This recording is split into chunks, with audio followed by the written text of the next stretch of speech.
Shalom para kekasih Tuhan, sidang jemaat yang diberkatinya. Jumpa lagi dalam Suara Gembala. Saudaraku, kali ini saya ingin membagikan akan satu topik tentang pentingnya firman di dalam kehidupan kita. Seorang raja yang di Perjanjian Lama yang begitu mengasihi Tuhan, dia menuliskan di dalam Mazmur 119. Raja itu namanya Daud, saudaraku. Saya bacakan sebagian saja. Saudara nanti kalau ada kesempatan baca seluruh Mazmur 119, pasal ini berbicara tentang firman.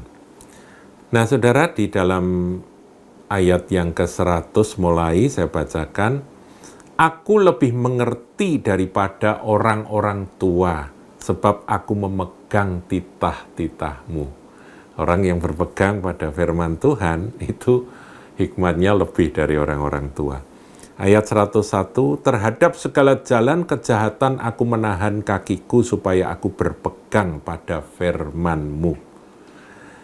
Aku tidak menyimpang dari hukum-hukum-Mu, sebab Engkaulah yang mengajar aku. Betapa manisnya janji-Mu itu bagi langit-langitku, lebih daripada madu bagi mulutku. Aku beroleh pengertian dari titah-titah-Mu. Itulah sebabnya aku benci segala jalan dusta. Firman-Mu itu pelita bagi kakiku dan terang bagi jalanku. Aku telah bersumpah dan aku akan menepatinya untuk berpegang pada hukum-hukum-Mu yang adil." Saudaraku, ini berbicara tentang betapa Daud itu mengasihi akan firman Tuhan, hukum-hukum Tuhan, titah Tuhan, perintah Tuhan, semua yang ada di dalam firman Tuhan. Dia kasihi luar biasa. Dan dia berkata bahwa firman-Mu itu pelita bagi kakiku dan terang bagi jalanku. Saudaraku, sesungguhnya ketika kita mengasihi firman, sesungguhnya kita sedang mengasihi Yesus. Kita menyambut firman, kita menyambut Tuhan Yesus. Kita membaca dan merenungkan firman, kita sedang merenungkan apa yang ada di hati Tuhan. Saudara, kalau kita melihat di dalam Yesaya 55, di situ ada sebuah nubuatan yang bagus sekali. Dikatakan oleh Nabi Yesaya demikian, "Demikianlah firman-Ku yang keluar dari mulutku." Ini tertulis di dalam Yesaya 55 ayat 11. "Demikianlah firman-Ku yang keluar dari mulutku." Jadi ini firman yang keluar dari mulut Tuhan. "Ia tidak akan kembali kepadaku dengan sia-sia, tetapi ia akan melaksanakan apa yang ku kehendaki dan akan berhasil." Jadi firman Tuhan itu tidak pernah gagal, akan berhasil dalam apa yang kusuruhkan kepadanya. Di sini ada personifikasi dari firman yang pada waktu itu Yesaya dengan ilham roh menuliskan akan firman tersebut, nubuatan tersebut. Dan ini tergenapi, saudara, bahwa firman yang keluar dari Bapa itu menjadi manusia Yesus Kristus dan melaksanakan apa yang menjadi kehendak Bapa. Dan Yesus tidak pernah gagal. Yesus berhasil. Keberhasilan Tuhan Yesus yang terbesar tentunya menyelamatkan saudara dan saya, menebus saudara dan saya dari dosa. Dan kita menjadi anak-anak Allah. Nah, saudaraku, kalau kita meninjau dari Perjanjian Baru, kita perhatikan di dalam Kisah Para Rasul, kita temukan, saudara, tentang satu kota namanya Berea. Nah, di dalam penjelasan Kisah Para Rasul yang ditulis oleh Lukas, Dr. Lukas ini, dikisahkan demikian. Kita akan lihat, saudara, dalam Kisah 17 ayatnya yang ke-10 terlebih dahulu. Tapi firman itu terdapat di dalam ayat yang ke-11 yang nanti akan kita kupas. Paulus dan Silas di Berea. Tetapi pada malam itu juga segera saudara-saudara di situ menyuruh Paulus dan Silas berangkat ke Berea. Nah, saudaraku, Berea itu letaknya ada di Makedonia, di wilayah Makedonia, dan Berea itu adalah sebuah kota yang dekat dengan Pella. Dia letaknya di kaki gunung Bermius, ya, saya cari di kamus, dia letaknya di kaki gunung Bermius. Nah, yang menarik, saudaraku, kata atau nama Berea itu punya makna. Artinya apa, saudara? Maknanya apa?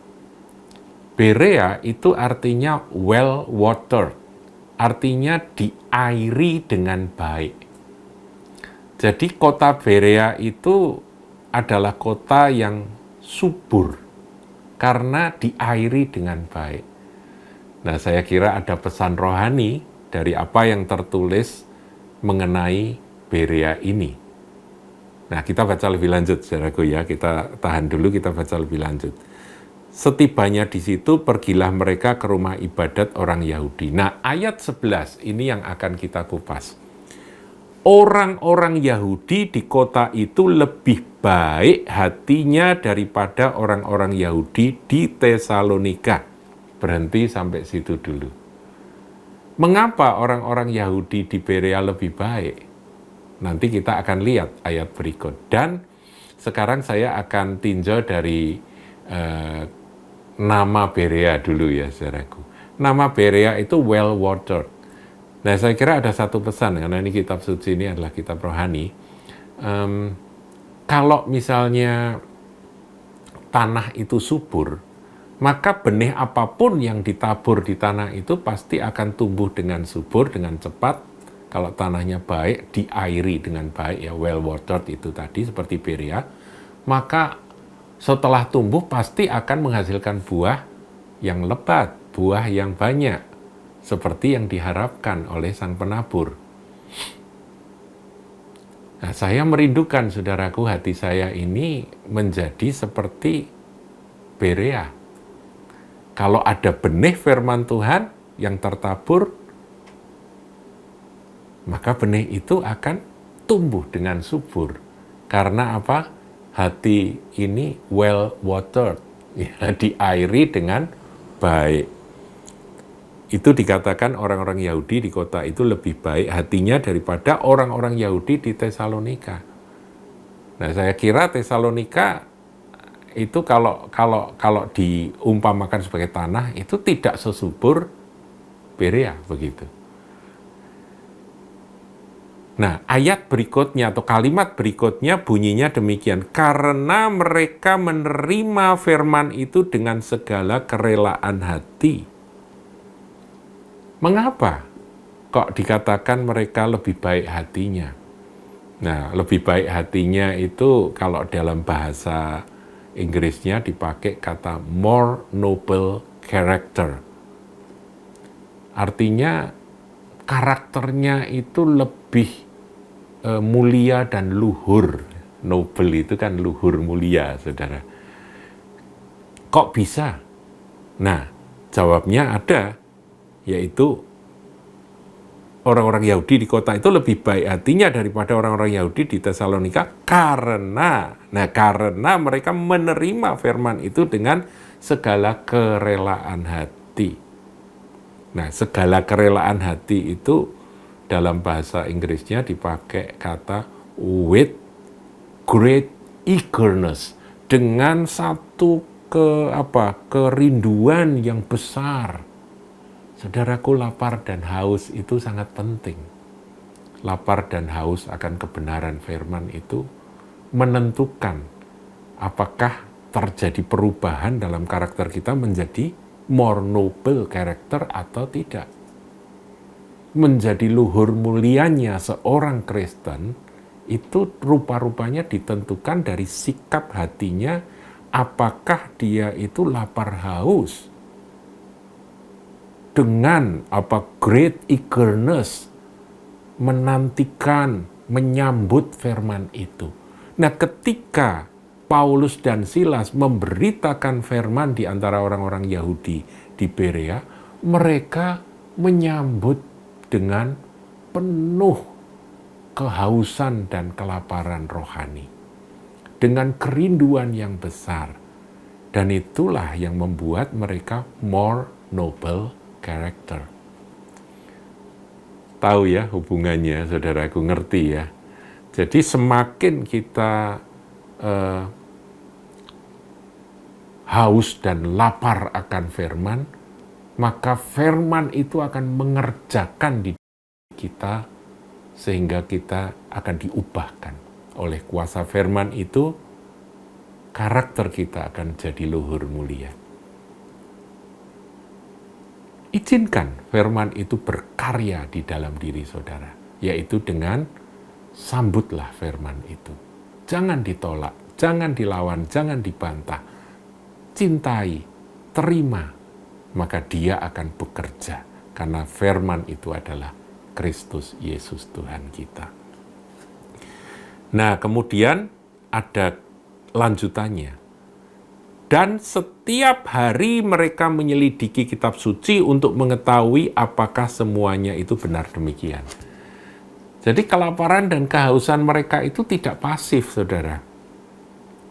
Banyak orang suka dengar khotbah, dengar firman. Setelah itu dia dipuaskan dengan khotbah, dengan firman. Sudah cukup.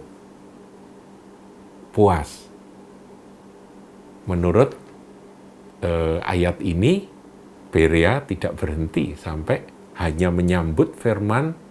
Dia haus, lapar, semua firman disambut dengan sikap yang benar. Dia terima firman itu dengan segala kerelaan hati, dikatakan begitu, dengan great eagerness. Tapi mereka juga melanjutkan dengan menyelidiki kitab suci. Jadi nggak berhenti secara pasif mendengar akan apa yang disampaikan oleh Paulus dan Silas. Tapi mereka mempelajari, oh benar ya, firman itu seperti itu. Kemudian mereka menemukan lagi kekayaan firman yang lebih dalam lagi, lebih luas lagi. Dan itulah yang membuat orang-orang di Berea lebih baik hatinya daripada orang-orang Yahudi di Tesalonika. Inilah, saudara, dahsyatnya kuasa firman ketika kita menyikapi firman itu dengan benar. Pertama, sambut firman itu dengan kelaparan dan kehausan. Kedua, selidiki firman itu dengan ketekunan, dengan kerinduan untuk mengerti lebih dan lebih lagi. Artinya nggak mau berhenti, nggak mau pasif, tapi aktif terus meneliti. Saudara berbahagia karena saudara punya Alkitab. Saudara juga bisa pakai handphone untuk membaca Alkitab. Selidiki, pelajari, tapi dengan sikap haus dan lapar. Nanti noble character akan menjadi bagian Anda. Tuhan Yesus memberkati.